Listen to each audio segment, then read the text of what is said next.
Hello everyone! Today I will present you the Wisdom of Ancient Egypt Oracle created by Niels Philip Andra and Nadine Sophie Weblinger. So this oracle I've backed on Kickstarter and it has arrived. I'm so happy. I'm very sorry for my accent, but well, yes, I wanted to do also an English video for this this wonderful deck. So I've got the the limited gold edition here, and there is another edition that is also limited, but without the gold edging. So it comes in this wonderful box here, and we as a Kickstarter backer received this coin, this collector coin, gold coin. So it's really good looking. I love it. I don't know if I will use it, but it's cool. And there. And we received the certificate of authenticity.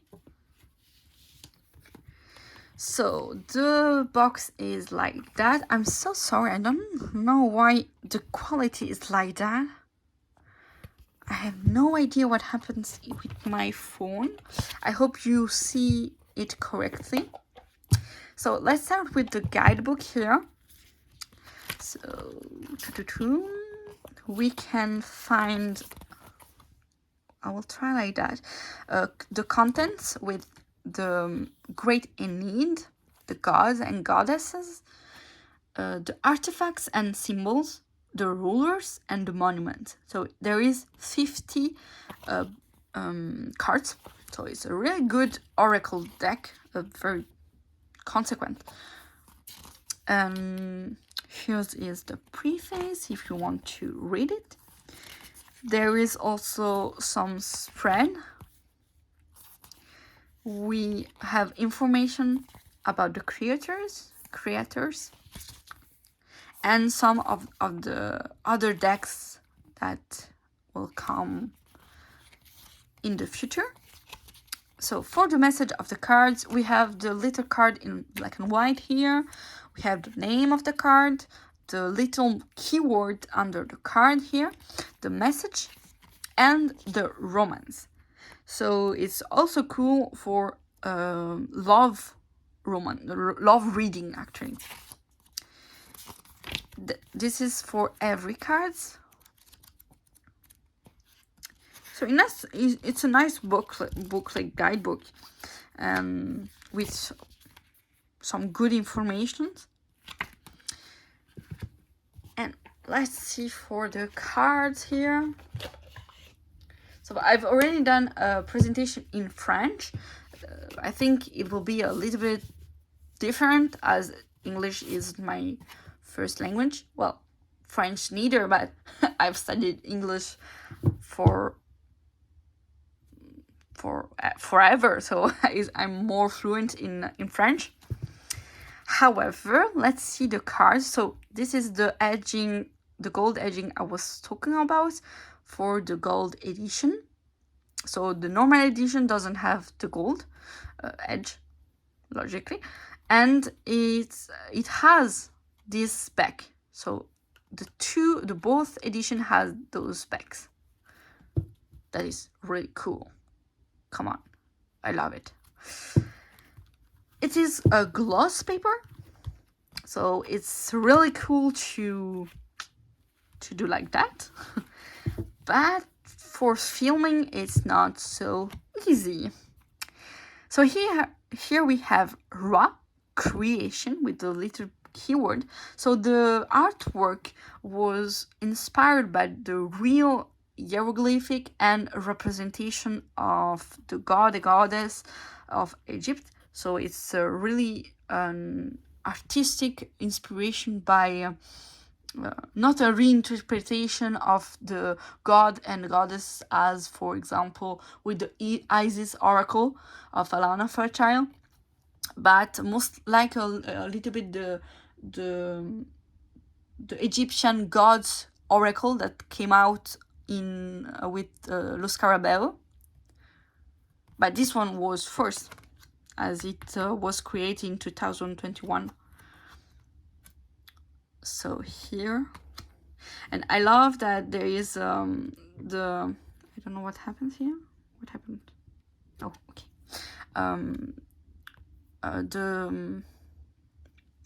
Oh, I don't remember how we call it that for Egyptian. Well, if you remember the name of this little things that in Egyptian actually has the name of the person or the god. I don't remember now on the top of my head the name of this. So we have a lot of goddesses and gods, and most of them I work with. I'm devoted to them, as I'm devoted to the Egyptian pantheon. So I'm a Nigerist. As you can see, I have my Isles of Egypt tattoos. So it's really nice to see some of the gods that I honor, and some god I didn't know. So it's really cool,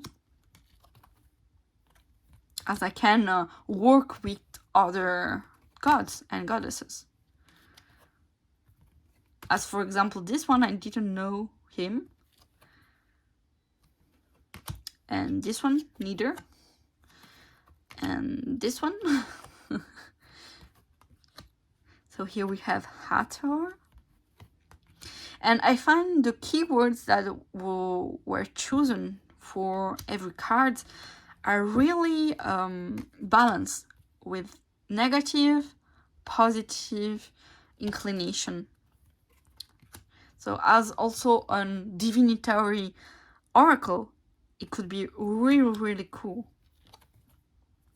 And I think it would be a good reader. And and with the romance and love messages in the guidebook, we can also do love reading. So it's really a little bit of a Swiss life, you know. So here we come to the how it is called. I've also backed in the other video. So the artifacts and symbols. And I love as we have the symbol here of the mat feather. Here we have Nile happy, the god of the Nile, happy. The ankh, I love this image of the ankh. Really nice. Why? Ah, there. The soul balance with Ba. Uranus. The scarab. The sarcophagus. And here we have the important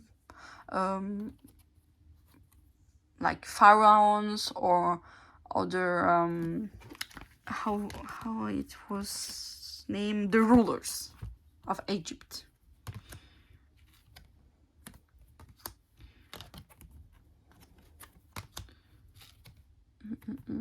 I love it.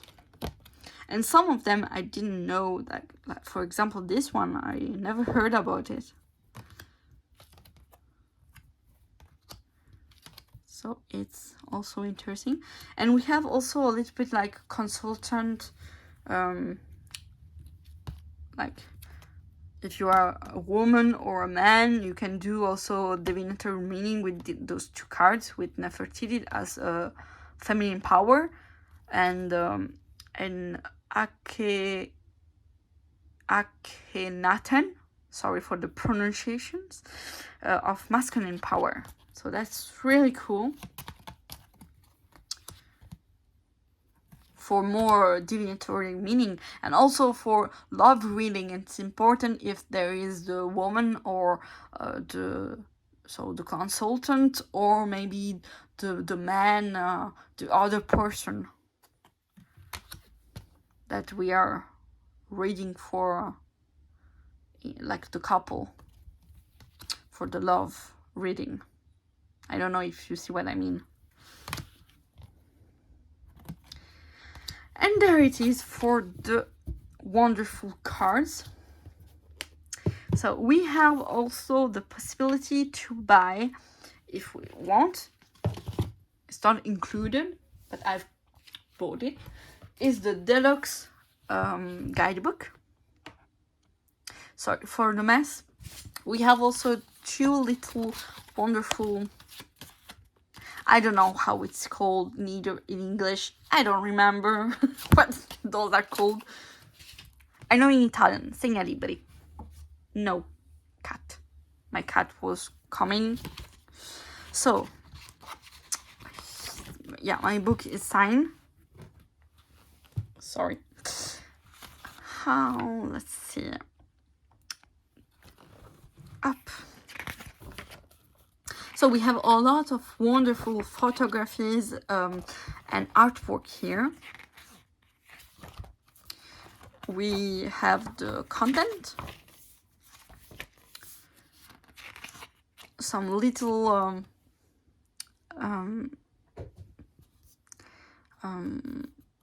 traduction of these hieroglyphs in English.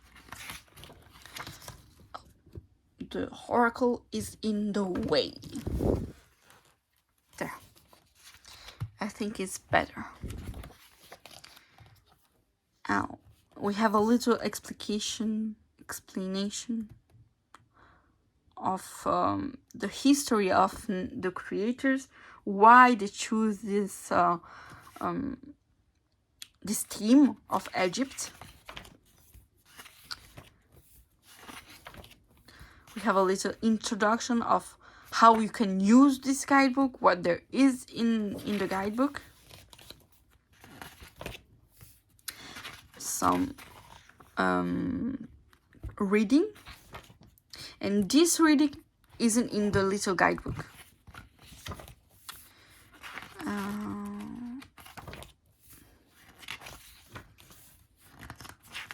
Then there is some information here. Is always super interesting to have if you are Egyptian lovers, fan. And here are the cards. So we have the card in big format. And we have here the traduction of the hieroglyph. We have the legend that isn't in the little guidebook. So for example, if we take Ra, there is directly the message and the romance, but there isn't the legend. For the message and the romance, the messages are the same. So it's very interesting, this book, if you love Egypt and you want to learn more about the gods, goddesses, rulers, the artifact and symbols, etc. So here we have also keywords, so it's cool if you don't want to read everything. And we have some details here explain about the god or the goddesses. For example, here we have Ra, and we have a close-up of the head, and they say actually, voilà, Ra has a head of a falcon. We have the Ankh symbol here. We have the coiled serpent for symbolizing divine authority, and the world's scepter for domination, the power and domination. And for example, here we have Geb. So the same thing. We have the traduction of the hieroglyph. We have the legend of the god or goddesses. We have the message, the romance, and the keywords, and a close-up of some informations. Like for example here, the goose is one of the symbols associated with Jeb. So that is interesting to know. No, little cat, no. To know. And we have also the green skin is a power of power, encouraging the growth of a vegetation. Well, I didn't know that. The Ankh is immortality and reincarnation, and the War's scepter is a power of power and dominion. As you can see, I think most of the gods has the Ankh. Well, and not this one. So, for example, we can see Osiris is usually depicted with green skin, symbolizing fertility and vegetation. The Atef crown, so the Atef crown, if we take the image, is this one. Here is a close-up of these details. The Atef crown is the specific feathered white crown of Osiris. The crook stands for kinship, and the flail for the fertility of the land. So I imagine this is the crook, and this is the flail. Okay. Osiris' legs are partially wrapped like a mummy. Yeah. Well, he was killed and rebuilt by Isis, so yeah, he's a little bit a mummy. So that's really cool information, actually. Let's do a last one. Let's see maybe a symbol. How it is. For example, the temple. So we have the legend. We have the message, the romance, and the keywords. And then we have the close-up. So for example, here we have the scarab, a symbol of protection and good fortune, guards the entrance of the temple. I suppose. Yeah, it's here. And the temples are often marked by hieroglyphic carving and relief. So, like this one. Really nice. So there is really good amount of information here to work a little bit more in depth if you like Egypt. So here is the next tarot of the creators, of her sister, so Nadine. Here is another oracle that I love, the Inner Guidance Oracle, that a second edition will come out in 2023 and 2024. And the Akaya Mutos here, that is actually 52 playing cards actually, and I have the black version of it that I backed on Kickstarter, and it is inspired by Greek mythology. So here it is, and I love to put it on my Hades altar as he is depicted in here. There he is.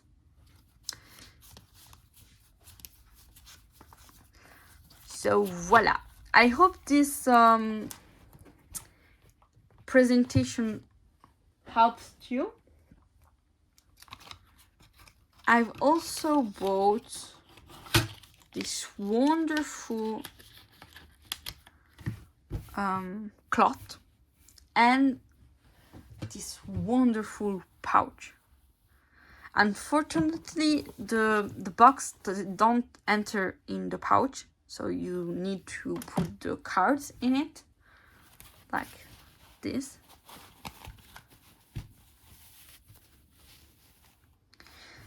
And I've also bought this little wonderful scarab, so cute, stone.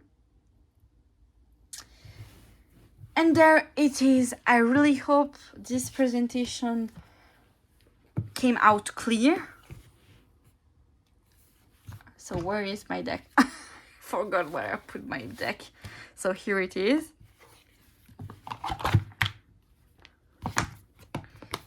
Look, I really hope this video helped you to see the cards and I will put the link of the deck below the video. I'm really sorry if my accent is a bit strange. I hope everything was clear to you to understand, and I will see you next time for an English video. I don't do it often, but when the deck is international, I tend to do it.